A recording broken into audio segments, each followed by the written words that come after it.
So students, जो ये next video है, नेक्स्ट लेक्चर है, नेक्स्ट लाइव क्लास है, क्लास 10th का कंप्यूटर का चैप्टर नंबर फर्स्ट। ये है लेक्चर नंबर 8 आप सभी का। तो इसमें हम देखने वाले हैं कंप्यूटर का परिचय। ठीक है, ये जो आपका चैप्टर नंबर फर्स्ट है कंप्यूटर का परिचय, उसमें हम देखने वाले हैं जो टॉपिक है कंप्यूटर की संरचना, input unit, output unit, CPU and memory unit. ये इतना जो टॉपिक है वो इस लेक्चर में आप सभी का कंप्लीट होने वाला है। तो चलिए वीडियो को स्टार्ट करते हैं, लाइव क्लास को, लेक्चर को, एंड देखते हैं कैसे जो है आप सभी को ये सभी चीज़ें पढ़नी है, किस तरीके से जो है समझनी है। ठीक है, और प्लेलिस्ट को चेक करिए, उसमें और भी जो है पिछले जो है लाइव क्लासेस लेक्चर्स अपलोडेड हैं, तो उसको आप सभी देख सकते हो। तो आइए चलते हैं हमारे पीडीएफ की तरफ, जो कि पीडीएफ है। एंड सबसे पहले मैं आपको ये बता दूं कि हमारा जो टॉपिक है वो है क्या, कंप्यूटर के अवयव। ठीक है, कंप्यूटर के अवयव नहीं, कंप्यूटर की संरचना टॉपिक हमारा यहाँ से स्टार्ट है। कंप्यूटर की संरचना, उसके अंदर में है कंप्यूटर के अवयव। ठीक है, तो कंप्यूटर के संरचना जो है टॉपिक है आपका। तो बेसिकली थोड़ा सा मैं आपके लिए जूम कर दे रहा हूँ पूरी तरह से, जिससे आपको स्क्रीन पे पूरा दिखे। तो संरचना मीन किसी भी चीज़ की क्या होती है, संरचना मीन एक तरीके से आप क्या होता है कि कोई भी जो है कैसे कोई भी चीज़ बनता है। ठीक है, उसको बनने में क्या क्या कंपोनेंट लगता है, ठीक है, उसके अंदर क्या क्या चीज़ें होती हैं। तो उसी प्रकार कंप्यूटर का जो आर्किटेक्चर है वो कैसा है, किस प्रकार है, कैसे तैयार किया जाता है, ठीक है, उसके लिए क्या क्या हमें नीड होती है, वो आपको पढ़ना है इस टॉपिक के अंदर। टॉपिक क्या है, कंप्यूटर की संरचना। ठीक है, तो चलिए आइए देखते हैं कंप्यूटर की संरचना के बारे में। तो कंप्यूटर के विभिन्न अवयव एवं उनके मध्य संबंध को कंप्यूटर की संरचना या फिर आर्किटेक्चर कहते हैं। कंप्यूटर की संरचना किसी कंप्यूटर सिस्टम की कार्यप्रणाली पर आधारित होती है। ठीक है, कंप्यूटर की संरचना के बारे में आपको थोड़ा बहुत डिटेल्स दिया गया है कि जो बेसिकली कंप्यूटर की संरचना होती है ना, वो कंप्यूटर के जो अवयव होते हैं, ठीक है, अवयव मीन पार्ट। ठीक है, कंप्यूटर के जो पार्ट होते हैं, अवयव होते हैं, उनके मध्य जो रिलेशन होता है, बाउंडेशन होता है, वर्किंग होता है, उसको ही कंप्यूटर की संरचना या फिर आर्किटेक्चर कहते हैं, बनावट कहते हैं। ठीक है, कंप्यूटर की संरचना किसी कंप्यूटर सिस्टम की कार्यप्रणाली पर भी निर्भर करती है, आधारित होती है। जो कंप्यूटर की संरचना होती है वो किस पे आधारित होती है, वर्किंग, कंप्यूटर की वर्किंग पर भी ये डिपेंड करती है कि हमारा जो कंप्यूटर है वो किस प्रकार वर्क करता है। ठीक है, तो ये कंप्यूटर की वर्किंग के पर भी निर्भर करती है। अब आइए देखते हैं कंप्यूटर के अवयव के बारे में। तो कंप्यूटर के प्रमुख अवयव निम्नलिखित हैं। मीन कंप्यूटर के जो निम्नलिखित पार्ट हैं वो कौन कौन से हैं, आपको मैं बता दूं 4 पार्ट हैं बेसिकली। पहला जो होता है वो होता है इनपुट यूनिट, सेकंड जो होता है वो होता है हमारा आउटपुट यूनिट, 4 अवयव हैं, 4 यूनिट हैं। तीसरा जो होता है वो होता है सीपीयू, सेंट्रल प्रोसेसिंग यूनिट, और जो चौथा हमारा यूनिट है वो है हमारा मेमोरी यूनिट। ठीक है, तो बेसिकली इस लेक्चर में ये चारों कवर हो जाएंगे टॉपिक्स। उसके बाद आगे का जो है टॉपिक आपको नेक्स्ट लेक्चर में देखने को मिलेगा। तो चलिए आइए सबसे पहले हम समझते हैं पहला जो है input unit. Basically input unit होता क्या है, तो देखिए कंप्यूटर को, डाटा को कंप्यूटर में भेजने के लिए बहुत ही अच्छी तरीके से आपको मैं समझाऊंगा, बहुत ही, आप बस देखिएगा किस तरीके से आप सुनिएगा कि आपको चीज़ें जो है बहुत ही इजी लगने लगेंगी।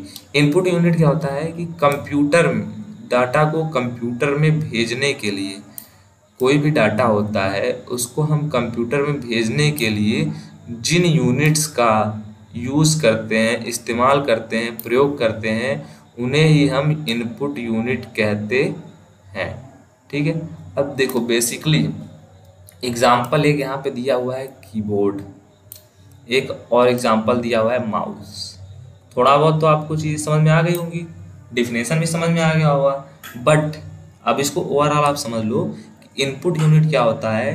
तो जैसे हम कोई भी जो हमारा डाटा होता है, अपना नेम होता है, उसको हम कंप्यूटर में कैसे भेजते हैं, कैसे फीड करते हैं। MS वर्ड है, उसमें हमको लिखना है, वो किस प्रकार हम लिखेंगे अपना नाम, तो उसके लिए हम किसी न किसी यूनिट का, किसी न किसी इंस्ट्रूमेंट का, अवयव का यूज़ करेंगे कि नहीं।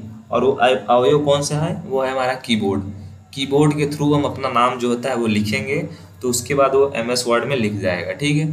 तो वही होता है कि जिन इंस्ट्रूमेंट का हम यूज़ करते हैं अपने डेटा को फीड करने के लिए, इनपुट को देने के लिए, वो हमारे होते हैं इनपुट यूनिट, ठीक है। इनपुट यूनिट द्वारा निम्न कार्य किए जाते हैं। आइए थोड़ा कार्य भी देख लेते हैं इनपुट यूनिट के कौन कौन से हैं। यह यूज़र द्वारा दिए गए इंस्ट्रक्शन तथा डाटा को पढ़ता है या फिर स्वीकार करता है, ठीक है। उसके बाद यह निर्देशों और डाटा को कंप्यूटर द्वारा स्वीकार किए जाने वाले रूप अर्थात बाइनरी कोड में बदलता है, ठीक है। ये जो हमारा डेटा होता है उसको बाइनरी कोड में बदलता है। बाइनरी कोड क्या होता है, 0-1 जो होता है लैंग्वेज होता है। कंप्यूटर जो है बेसिकली 0 और 1 इस लैंग्वेज पे सपोर्ट करता है, इस लैंग्वेज को समझता है, ठीक है। तो ये जो हम इनपुट देते हैं या उसको उस फॉर्म में चेंज करता है, फिर उसके बाद कंप्यूटर उसको समझता है, फिर हमको वो शो करता है, ठीक है।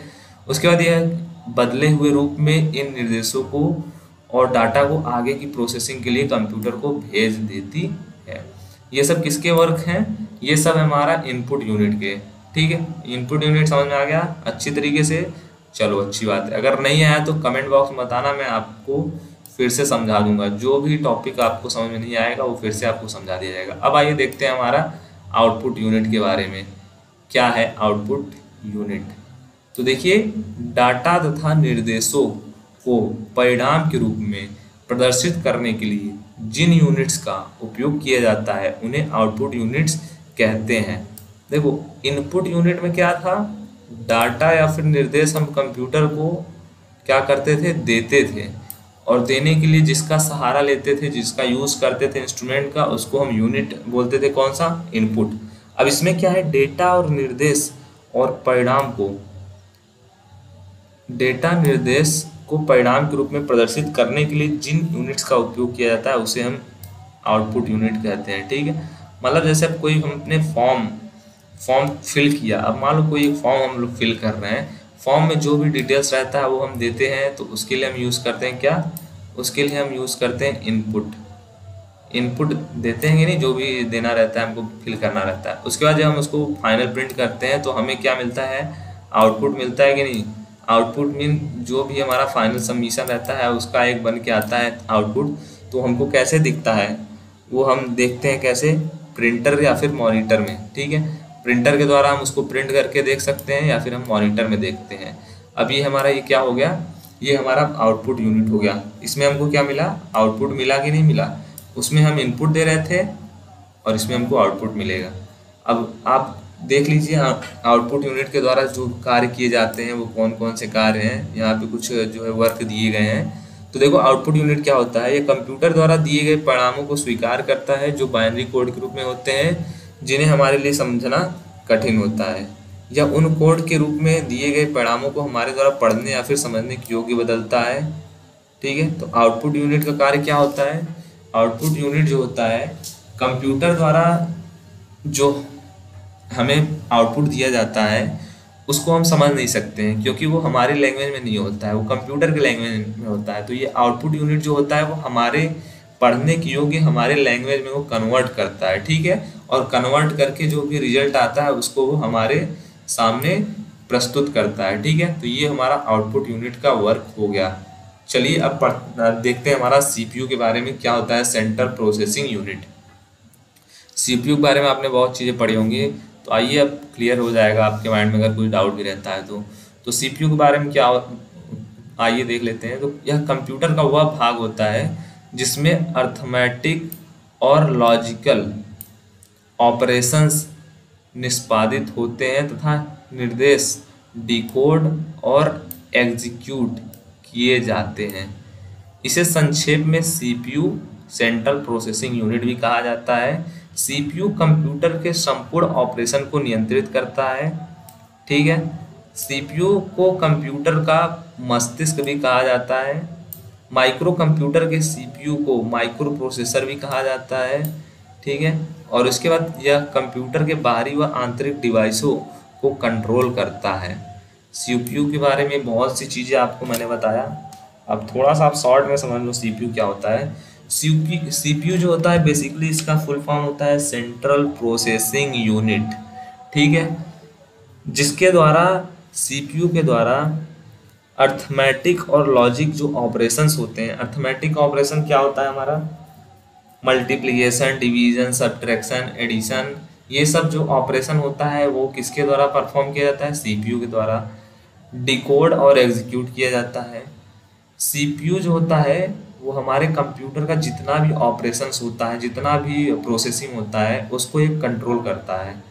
ठीक है, और सीपीयू को कंप्यूटर का मस्तिष्क कहा जाता है। मस्तिष्क क्यों कहा जाता है, क्योंकि ये जो हमारा कंप्यूटर रहता है वो विदाउट सीपीयू के वर्क नहीं कर पाएगा। ठीक है, इसके अंदर सोचने समझने की क्षमता सीपीयू के द्वारा ही आती है। ठीक है, तो जो सीपीयू होता है वो इंटरनल और एक्सटर्नल जितने भी हमारे कंप्यूटर में डिवाइसेस कनेक्ट होते हैं उनको क्या करता है, कंट्रोल कार्य करता है। ठीक है, अब सीपीयू द्वारा क्या क्या कार्य किया जाता है आइए उसको भी देख लेते हैं। तो देखिए सीपीयू क्या क्या कार्य करता है, यह निर्देशों तथा डेटा को मेन मेमोरी में रजिस्टर से स्थानांतरित करता है। यह निर्देशों का क्रमिक रूप में एग्जीक्यूशन करता है। मतलब क्रमिक रूप में मतलब अगर पहला जो है कोई भी एक्शन पहले आया है और परफॉर्म करने के लिए उसको पहले सेकेंड नंबर पे है तो सेकेंड नंबर परफॉर्म होगा, थर्ड नंबर पे है तो थर्ड नंबर परफॉर्म होगा। उसके बाद थर्ड नंबर क्या है, आवश्यकता पड़ने पर आउटपुट डाटा को रजिस्टर से मुख्य मेमोरी में भी स्थानांतरित करता है। ठीक है, ये सब सीपीयू के वर्क है। उसके बाद आपको अर्थमेटिक लॉजिक यूनिट के बारे में यहाँ पे बताया गया कि होता क्या है बेसिकली अर्थमेटिक लॉजिक यूनिट, तो जो कि मैंने आपको पहले ही बता दिया है। अर्थमेटिक लॉजिक यूनिट के अंतर्गत जो भी अंकगणितीय कार्य होता है, जोड़, घटाना, गुणा, भाग, ये सब होता है। ठीक है, तो ये सब अभी आपको उतना ज़्यादा डिटेल्स में जानने की आवश्यकता नहीं है क्योंकि मैंने आपको बता दिया है, तो वही बहुत है, वही उसी से आप समझ जाओगे। ठीक है, कंट्रोल यूनिट के बारे में थोड़ा सा आप देख लो। कंट्रोल यूनिट जो होता है वह सीपीयू का जो है सबसे इम्पोर्टेंट भाग होता है, पार्ट होता है। यह कंप्यूटर के सभी भागों के कार्यों पर नज़र रखता है। कौन नज़र रखता है, कंट्रोल यूनिट रखता है। कंट्रोल यूनिट को सीयू कहते हैं शॉर्ट फॉर्म में। ठीक है, यह प्रोग्राम का एग्जीक्यूशन करना चाहता है। कोई इसका फर्स्ट जो काम है वह यही होता है कि यह प्रोग्राम का एग्जीक्यूशन करता है। ठीक है, प्रोग्राम का एग्जीक्यूशन करता है, मेमोरी में जो भी एक्शन रहता है उसको एनालिसिस करता है, उसके बाद उसका एग्जीक्यूशन करता है। ठीक है, तो ये हो गया हमारा कंट्रोल यूनिट। अभी जो हमारा लास्ट यूनिट है वो है मेमोरी यूनिट। आइए मेमोरी यूनिट के बारे में देख लेते हैं कि है क्या। तो मेमोरी यूनिट जो होता है कंप्यूटर का वह भाग होता है जो डाटा तथा निर्देशों को संग्रहित करता है। संग्रहित मतलब क्या होता है जानते हो आप, स्टोर करता है। कंप्यूटर की मेमोरी आधुनिक कंप्यूटरों के मूल्य कार्यों से एक इंफॉर्मेशन स्टोरेज की सुविधा प्रदान करती है। यह कंप्यूटर के सीपीयू का एक भाग होता है। ठीक है, और उससे मिलकर संपूर्ण कंप्यूटर बनाती है।